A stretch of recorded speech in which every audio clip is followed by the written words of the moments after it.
السلام عليكم ورحمة الله وبركاته. أصحابتك وحرين جنال كمركة للسودة واضح أدي هذا وما سنتهين ما أنت واحد مليسا إن شرعية تراجع للسيئة كينيو هذا بالشرع فدراله أو دقن قلي أي وحى أو دقية إن دتك دونية إن برمت كليسن كإيقاتان أما بالليسن كنفس دهانتي سامة هدي وكدعو أما كلمه أي عصبوني سنيان شروطه لدونيو إن أي فليان هدي أي سنفلين in aysan leysinka heli doonin dad fara badan ayaa arintan ay saameyn doontaa oo Soomaali ah balse fiican arintaasi hal loo ogaado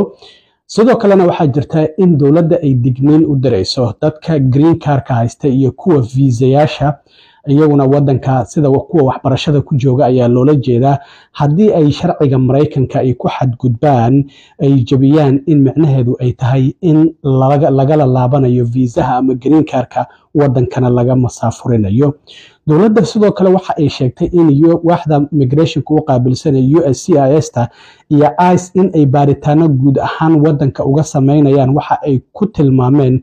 howlgalka dhana guurka la musuqmaasuqayo arintaasi Soomaalida saameyn ma ku yeelanaysa sidoo kale waan idin wadaagaya wiilkii Falastiiniga ahaa ee dawladdu ay xirtay 2 toddobaad ka hor Muxsin Madawi oo shalay garsoore uu ku amray in la sii daayo haddaba markii la soo daayay kadib Trump iyo golihiisa wasiirada muxuu ku yiri wiilkan Falastiiniga waan idin wadaagaya koboca dhaqaalaha Mareykanka ayaa qaybtii koobaad ee sanadka 3 bilood u horeysay hoos u dhac laga tareemaya Trumpna waxa uu ku eedeynaya Biden arintaasna sidoo kale waan idin wadaagaya balse marka hore soo dhawaada حج مبروك سلام جروب حج كسنتك waxay idin haysaa hoteello dhow labada xaram Maka iyo Madiina loogana lugayn karo gaariga ku soo booqan doonto goobaha muqaddaska ah wuxuu jeenta waalidka oo geeriyooday aan awoodin iyo umreynta haddii aad tahay qof qaba baahi khaas ah waxa aan ka caawin doonaa gudashada acmaasha xajka fadlan wac WhatsApp number eber 965592847 mahadsanidin ka fikir sababta aad ugu biirtay wadista gawaarida muxurnimada jadwalkaaga ma daryeelka qoyskaaga ma madax banaanida ganacsigaaga hadda ka fikir shaqadii ugu dambeysay ee aad qabatay ma dareentay in shaqadaada la ixtiraamay ma heshay wixii aad mudneed ma haysataa xakameyn ku saabsan waqtigaaga iyo dakhligaaga 15 sano ee la soo dhaafay barnaamijyada adeega wadista gaadiidka waxay bedeleen sida dadku u safraan laakiin ma ku shaqeysay adiga darawal anagoo ah hij waxaan aaminsanahay in darawaladu ay yihiin lafdhabarta shirkadda gaadiidka oo aan la takoorin waxaan nahay madal ay leeyihiin darawaliintu kuna dhisan mushaar cadaalad ah daafurnaan iyo guul la wadaago darawaliintu waxay helaan inta badan dakhligooda wax qarashyo qarsoon ama commission aan cadaalad ahayn ma jiro waa waqtigii la heli lahaa shirkad gaadiid wadaag ah oo darawaliintu leeyihiin waayo marka darawaliintu hormaraan bulshaduna way kobcaysaa wado hij adiga iskale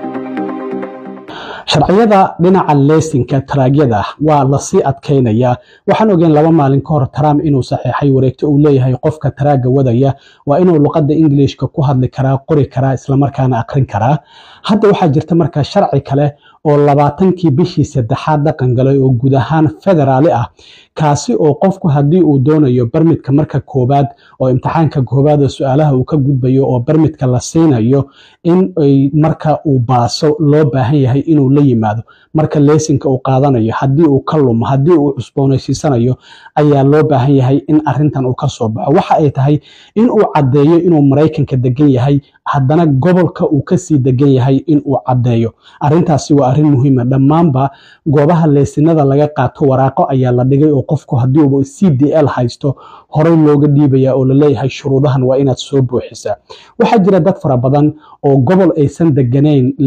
address ku ah ama dad ay iskala degan yihiin oo addresska oo kaliya ay ku qoran yihiin ama boorsadooda ayaba wataan oo boosta ay iska furteen oo halkaasi ay uga furan yahay addresska boorsadoodana gaariga ay u saaran tahay oo ay iska wadaan traaga iyagoo aan wax cadeyn ah oo wadanka inay degan yihiin aysan muujinaynin marka maxay yihiin shuruudahan marka waraaqdan aad aragtaan qof ayaa ila wadaagay BMV-da tagay meesha leysinka laga qaato Minnesota shalay oo waraaqdan loo dhiibay waraaqdan waxa ay leedahay dokumentiyada soo socda ayaa la aqbalaya qofku inuu cadeeyo inuu degan yahay gobolka Minnesota hadii uu doonayo inuu qaato commercial driver license oo ah CDL ama commercial learning permit oo ah in midka koobaad oo qofku qaato markuu su'aalaha ku baaso maxaa ka mid ah waxyaabaha shuruudaha qofka looga baahan yahay inuu caddeeyo inuu gobolkaasi degan yahay waa ay dhammaatay qof ayaan address ku ahay oo iskala seexdaa kadibna traaga ayaan iska wadaa arrintaasi waa ay soo gabagabowday waxaa ka mid ah qofku in uu soo keeno government issue taxi form oo W2 ah oo sidoo kalena last year ah waa inuu keeno sanadkii lasoo dhaafay sidoo kale waa inuu keenaa heshiiska guriga uu degan yahay guriga qofku markuu degan yahay liis ama heshiis ayuu saxiixa Soomaan waa inuu heshiiskii keenaa oo magaciisa uu ka muuqanayo in heshiiskaasi ama liiskaasi guriga la saxiixay in uu degan yahay cadeynaya waxa sidoo kale ku jira mortgage document ama purchase agreement qofku guri uu gatay isla markaana lacagtii uu bixinayo lagu lahaa amaba sidoo kalena guri uu iibsaday cadeyntii waa inuu keenaa sidoo kalena waa inuu keenaa gaariga titlekiisa oo la soo saaray sanadkii la soo dhaafay gaarigu qofku markuu iibsanayo muhiimadu waxay tahay Soomaan title ayaa la siinaya gaariga lahaanshihiisii waa inuu keenaa sidoo kalena current military orders ka dhaaf qof dadku inta badan military kuma jiraan property tax statement for sidoo kale current year in uu taxiga uu ka bixiyo gurigaas propertyga hantida uu ka bixiyo oo sanadka hadda socda waa inuu keeno sidoo kale waxa looga baahan yahay pay stub not older than 60 days waraaq cadeynaysa in mushaarkiisa la siiyo qofka inta badan waraaqa waa loo soo diraa Soomahan mushaarkiisa oo 60kii maalmood u dambeysay mushaarkii uu qaadanayay in uu keeno sidoo kalena waxa kamid ah sidoo kale mid kamid ah waxyaabahan soo socda inuu keeno waa inta badan utility waxa la isku yiraahdaa qofku gaaska ama korontada ama qashinka ama biyaha uu bixiyo guriga uu degan yahay waa inuu keenaa 60kii maalmood ama labadii bilood oo la soo dhaafay in uu bixinayay ama koronto ama gaas ama qashinka la qaadayo lacag ayaa lagu bixiyaa ama biyaha marka arrintaasi waa cadahay ayaan filaya waxyaabahaasi oo idil ayaa looga baahan yahay in uu qofku cadeeyo sidoo kalena waxaa jirta in qofku wadankan inuu degan yahay sidoo kalena waxyaabaha looga baahan yahay waxa kamid ah passport amaba sidoo kalena shahaadadii qofku markuu passportka ku baaso la siinay waxyaabahaasi oo idil ama shahaado dhalasho in uu cadeeyo marka arrintii waa iska dhamaatay gaari taraaga ayaan iska wadaa boorsadana waa ii saaran tahay gobol kale ayaan address ku ahay waa ay dhamaatay haddii laysanku uu kaa dhaco oo aad waxyaabahaasi cadeynta la imaan wayso laysankaada taraaga laguma cusboonaysiinayo waxaan filayaa arrintaasi inay tahay arrin cad oo qof kasta oo taraag wada loo baahan yahay inuu arrintaasi fuliyo 20kii bishii la soo dhaafay waa federal arrintan waa federaal ay guud ahaan wadanka Mareykanka ay ka dhaqan gashay Twitterka ama X oo hadda loo yaqaano oo USCIS ay leedahay waaxda immigrationka dawladda Mareykanka u qaabilsan ayaa lagu soo qoray arrimahan dadka viisaha wadanka ku jooga ama viisa waxbarasho ama viisa shaqo ahaado iyo waliba dadka green card kale waxa ay leeyihiin haddii aad sharciga jabiso wadanka sharciga waa lagala laabanaya waana lagu masaafurinaya waxay leeyihiin green card iyo viisuhu waa mudnaan qofka la siiyo laakiin xuquuq ma ahan marka USCIS waxay leedahay qof kasta waa inuu arrintan ogaadaa waa wadankan marti ayaa ku tahay waa inaad u dhaqantaa sidii marti oo kale social media hada ayaan baaritaan ku sameynaynaa waxaana eegaynaa haddii aad shakhsiyan qatar ku tahay ammaanka qaranka ama ammaanka shacabka Mareykanka haddii arrintaasi ay kugu cadaato waxa ay leeyihiin USCIS markastaba fiiro gaar ah ayay ku haysaa baraha bulshada ee online-ka qof kasta oo qatar ku ah wadankeena iyo waliba qaabka aan u noolnahay sidoo kalena waxa jirta in green card-ka yiraahdeen iyo viisuhu waa laga laabanaya qof kasta oo sharciga jabiyo USCIS waxay leedahay haddii aad Mareykanka imaanayso oo aad helayso viiso ama green card macnaheedu waxay tahay mudnaan lagu siiyay marka waa inaad tixgelisaa sharciyadeena iyo qiimaheena oo waa inaad tixgelin u samaysaa haddii aad u ololeyso qalalaaso ama aad taageerto kooxo argagixiso howlo ay wadaan ama aad dhiirigelisaba waxyaabaha si aad samayso you are not longer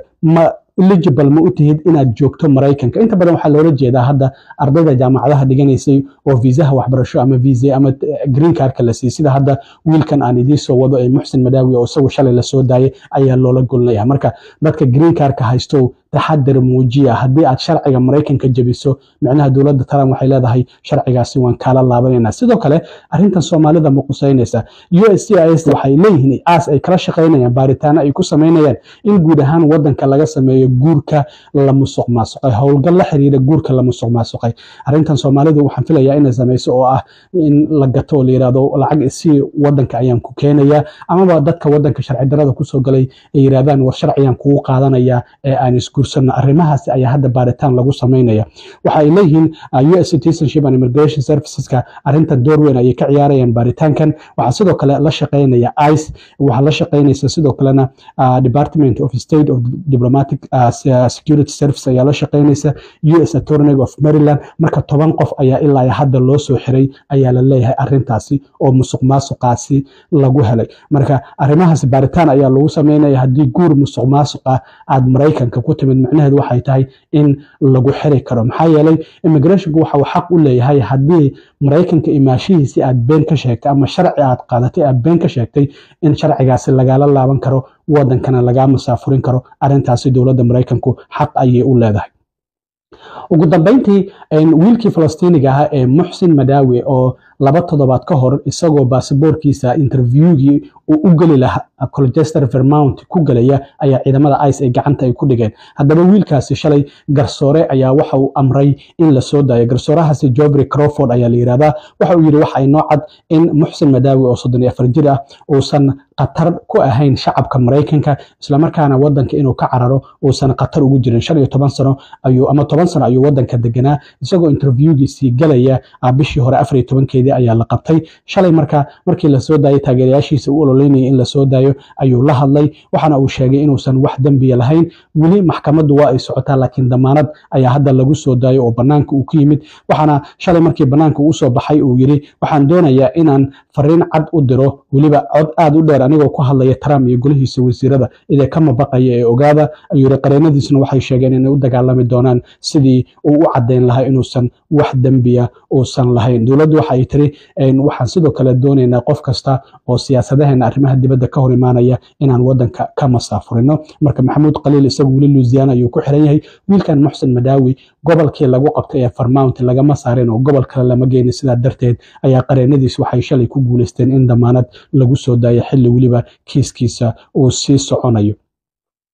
dhinaca kalena ugu dambeyntii dhaqaalaha Mareykanka ayaa shalay waxa soo baxday in kobaca dhaqaalaha 3 bilood ay u horeysay sanadka uu 0.3 oo hoos u dhacay waxana arintaasi ay tahay markii ugu horeysay ku dhawaad muddo 33 bilood ah ilaa iyo qaybtii koobaad ee sanadkii 2022 xilligii coronavirus uu jiray hoos u dhac noocan oo kala lama dirin marka arrimaha canshuuraha oo Trump uu soo sugay ayaa arintan loo sababeynaya sanadka waxa loo kala qaybiyaa 12 bilood waxa loo kala qaybiyaa 4 kwaarar oo min 3 bilood markastaba waa la eegaa marka 3 bilood kasta in kobaca dhaqaalaha Mareykanka sida uu u kordhay hadda waxay muuqanaysaa in 0.3 hoos u dhac ku yimid GDP-ga ama kobaca dhaqaalaha ee wadanka Mareykanka marka ninkii Trump ahaa bartiisa Truth Social ayaa shalay waxa uu ku soo qoray arrintan uu leeyahay hoos u dhaca dhinaca suuqyada ka jira wuxuu yiri aniga maahan ee waa Biden Soomaalidu maxay tiraahdaa nin maqan